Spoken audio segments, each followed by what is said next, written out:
आप सभी को जय मसीह की प्रियो इटर्नल विजडम यूट्यूब चैनल पर आप सभी का स्वागत है।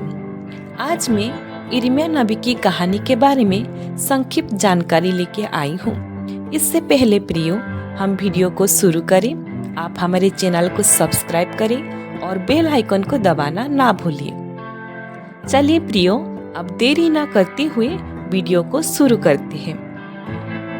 भविष्यद्वक्ता यिर्मयाह की कहानी विश्वास, दृढ़ता और ईश्वरीय आह्वान का एक शक्तिशाली वृत्तांत है।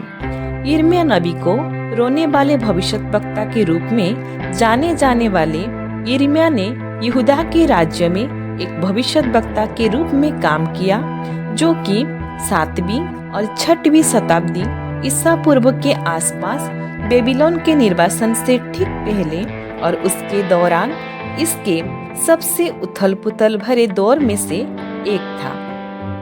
यिर्मयाह नबी, जिन्हें बाइबल में एक प्रमुख भविष्यद्वक्ता के रूप में जाना जाता है, की कहानी पवित्र शास्त्र के पुराने नियम में वर्णित है। यिर्मयाह नबी मुख्यतः यहूदा प्राचीन इस्राएल का एक भाग के लोगों को उनके पापों से पश्चाताप करने और ईश्वर के प्रति सच्ची निष्ठा बनाए रखने के लिए चेतावनी देने के लिए प्रसिद्ध है। यिर्मयाह नबी का प्रारंभिक जीवन और बुलावा। यिर्मयाह का जन्म यरूशलेम के पास अनातत शहर में एक याजक परिवार में हुआ था। ईश्वर ने उन्हें छोटी उम्र में एक भविष्यद्वक्ता के रूप में बुलाया, ये कहते हुए, गर्भ में रचने से पहले ही मैंने तुम्हें जान लिया था, जन्म लेने से पहले ही मैंने तुम्हें अलग कर दिया था। मैंने तुम्हें राष्ट्रों के लिए भविष्यद्वक्ता नियुक्त किया था, जो लिखा हुआ है यिर्मयाह नबी पुस्तक उसका पहला अध्याय 5वीं पद। अपनी शुरुआती अनिच्छा और अपर्याप्तता की भावनाओं के बावजूद यिर्मयाह ने आज्ञा का पालन किया और परमेश्वर का वचन का एक निडर संदेशवाहक बन गया। वे युवा अवस्था में ही ईश्वर द्वारा बुलाए गए थे और शुरुआत में उन्होंने खुद को इस जिम्मेदारी के लिए अयोग्य महसूस किया, लेकिन ईश्वर ने उन्हें आश्वासन दिया कि वे उनके साथ रहेंगे और उनका मार्गदर्शन करेंगे। यिर्मयाह का संदेश यह था, पहला, ईश्वर के प्रति वफादारी बनाए रखें। दूसरा, मूर्ति पूजा और अन्य से बचें। तीसरा, ईश्वर की ओर लौटे और पवित्र जीवन जिए।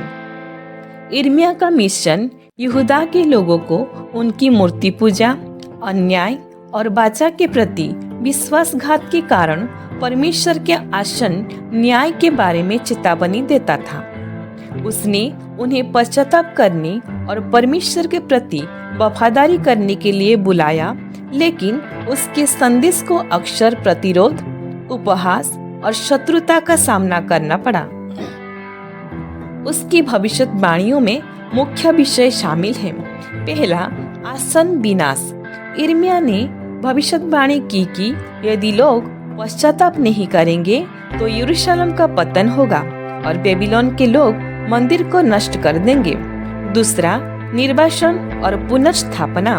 निर्वासन की चेतावनी देते हुए उसने अंततः पुनर्स्थापना और एक नई वाचा की आशा भी दी, जहां परमेश्वर का नियम लोगों के लिए दिलों पर लिखा जाएगा, जो लिखा हुआ है यिर्मयाह नबी पुस्तक उसका 31 अध्याय 31 से लेकर 34 तक।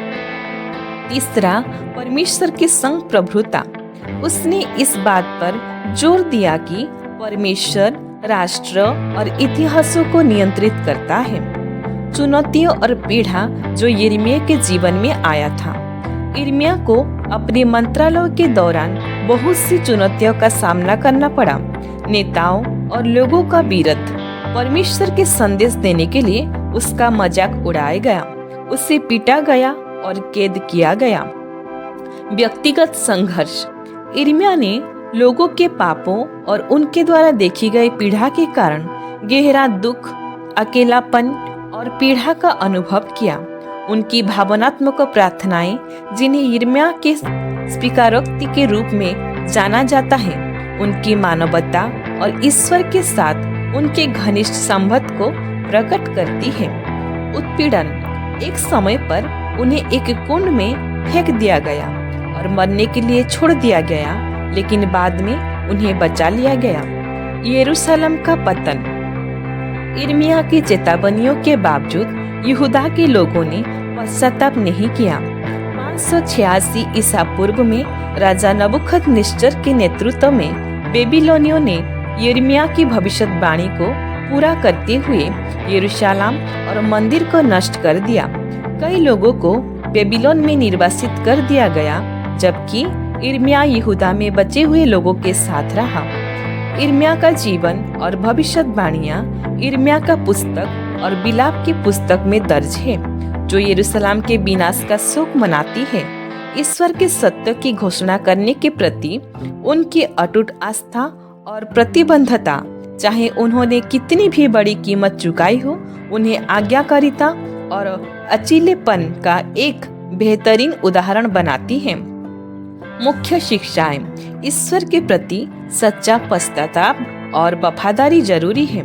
ईश्वर दयालु है और न्याय के सामने भी बहाली की भी आशा देती है। ईश्वर के प्रति वफादारी के लिए अक्सर विरोध का सामना करते हुए साहस और दृढ़ता की आवश्यकता होती है। यिर्मयाह की भविष्यवाणी।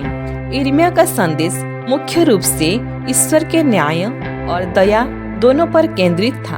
उन्होंने यहूदा के लोगों को उनके पापों के लिए चेताया और कहा कि अगर वे ईश्वर के प्रति वफादारी नहीं हुए तो उन्हें विनाश का सामना करना पड़ेगा। उन्होंने बाबुल के राजाओं के द्वारा यहूदा पर आक्रमण और यहूदा के पतन की भविष्यवाणी की थी। कठिनाइयां और उत्पीड़न। यिर्मयाह ने अपने जीवन में भारी विरोध और उत्पीड़न सहा। उनके संदेश से ना तो राजा खुश थे और ना ही प्रजा। उन्हें कैद किया गया और अपमानित किया और यहाँ तक कि मृत्यु की धमकियां भी दी गई।